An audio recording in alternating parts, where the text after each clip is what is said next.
उपभोक्ता मान स्वार्थ ओडिशार स्वार्थ कांग्रेस आगामी दिन में लड़ाई कर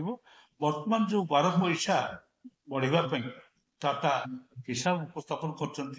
12.42 पैसा पाखापाखि 12.5 पैसा यूनिट पिछा बढ़ेबे। यूनिट पिछा 12.5 पैसा बढ़ाइबार कौन यथार्थता ना से कहते जे आम 1300 यूनिट मिलियन यूनिट किणु अधिका से अधिका किणवाक आमको पैसा खर्च करने मुझे पचार चाहूँगी 1300 यूनिट किणवे कहीं गोटे सरकार जो गत वर्ष आसला से चित्कार करला लोक को मागणा विद्युत मिल कौ बाबद मिल प्रथम कहगलानी तापर कहगला जे सोलार एनर्जी बाबद आम लोक को मागणा विद्युत मिल गोटे बड़ प्रश्न ये जो अच्छा मोहन सरकार ताकर जे कहीं एक कथा आसी उत्तर दियंतु को गोटे लोक ये 8 मास सरकार 9 मास सरकार भितर जड़े कहीं हेले किए पाई कि ये जो मागणा एनर्जी से सोलार हो बा सरकार टाटा सप्लायर हो ए गोटे लोक मो बेसी लोक कथा कहूनी को गोटे लोक पाई तार हिसाब से जनसाधारण को देवा दरकार ये है प्रथम कथा। द्वितीय कथा हूँ ये गत वर्षक भितर जो कहुला 3 किलो पर्यंत समस्ते व्यक्तिगत भाव में समस्ते करेंगे क्या मागणा 3 किलोवाट पर्यंत जगे दि कौ घर को क्या घर को से जिला किए कौ जिलार कौ लोक को जगे दी आम अंततः तदंत कर देखू जनसाधारण को आने जे ना ये 10टी घर को दि जाए ये दुईटी प्रश्न आम मोहन सरकार पाखे उपस्थापन कर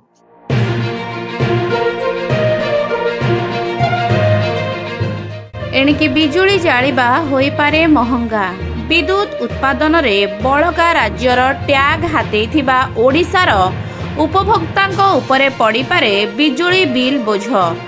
दर वृद्धि पाई बंटन कंपानी ठारू आरंभ करी ग्रिडकोर चाप एबे सरकारंकर मागणा बिल प्रतिश्रुति को चेपा कर देई पारे। बिजुली उत्पादन रे ओडिशा को बड़का राज्य दर्शाई सरकार डिम्बिरी पिटुछंती किंतु बिजुली बड़का उत्पादित राज्य रे एबे उपभोक्तांकर विकल अवस्था। आसंता आर्थिक वर्षरू उपभोक्तांकु बिजुली दर वृद्धि पाई ओईआरसी शुणाणी बेले चाप सृष्टि करुछंती वितरक कंपानी और ग्रिडको जहा फल आगकू बिजुली दर वृद्धि हेबा नै संकेत मिलुची। बिजुली दर वृद्धि हेबनी बोली 2 मास पूर्वरु कही उपभोक्तांकु आश्वासना देइथिले शक्ति मंत्री हेले सरकारक संस्था ग्रिडको सरकारक विरोध रे गलानी। स्थितिर गंभीरता उपलब्धि करी कांग्रेस सुनाइछि चरमबाणी। सीधा सड़क कहिछि दर वृद्धि हेले आंदोलन को ओल्हाइबु। सूचना योग्य जे मार्च 23 पूर्वरु कमिशन नुआ टारिफ घोषणा करिवे। एप्रिल रु नुआ विद्युत दर लागू होई पारे। एबे बिजुली दर बढ़िबो कि नाही जदि बढ़िबो केते बढ़िबो ता उपरे समस्तंकर नजर रहिछि।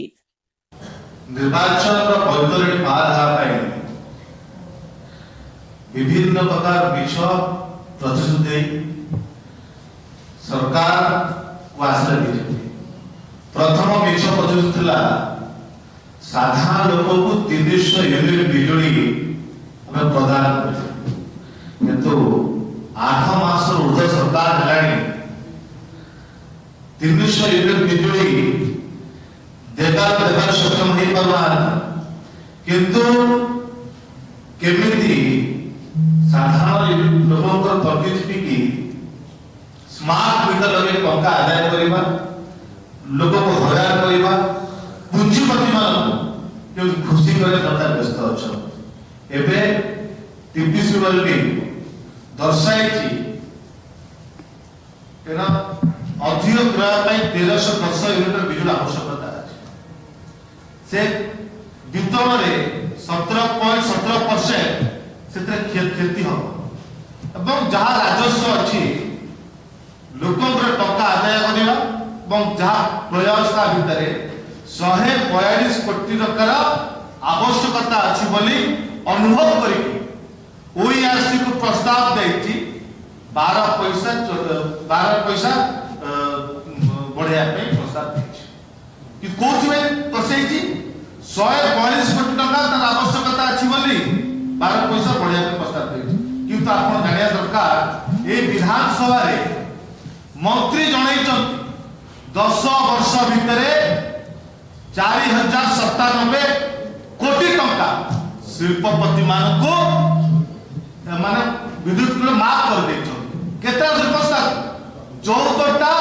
शिल्प संस्था को 4097 कोटी टंका माने क्षमा कर देछन माफ कर देछन ए मंत्री विधानसभा जणैछन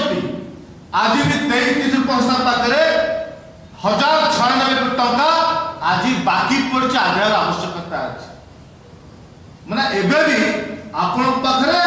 बिजुली पे आवश्यकता अर्थ अछि आपण 142 कोटी राजस्व आवश्यकता नाही कि को आधार आप प्रस्ताव दैचंती 42 पैसा बढ़िया पाई एथि पाई हमें दाबी करू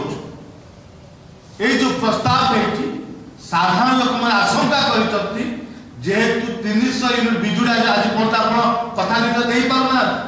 साधारण लोक मन स्मार्ट मीटर लगे टंका आदाय करछन साधारण लोक गरीब लोक माने आपण बिजुली बिल देई पारुनांती तने बिल काटी दिया तो एथि पाई जो आशंका सृष्टि हेछि या को बंद करन सरकार जो हस्तक्षेप करिकी এবং 300 यूनिट बिजुली जो दवा कथा कहिकी लोक को धुआं बोले भोट नैच ओडिशा को धोखा दे काम करिच तुरंत केबे 300 यूनिट बिजुली दवा पे घोषणा करंतु नचे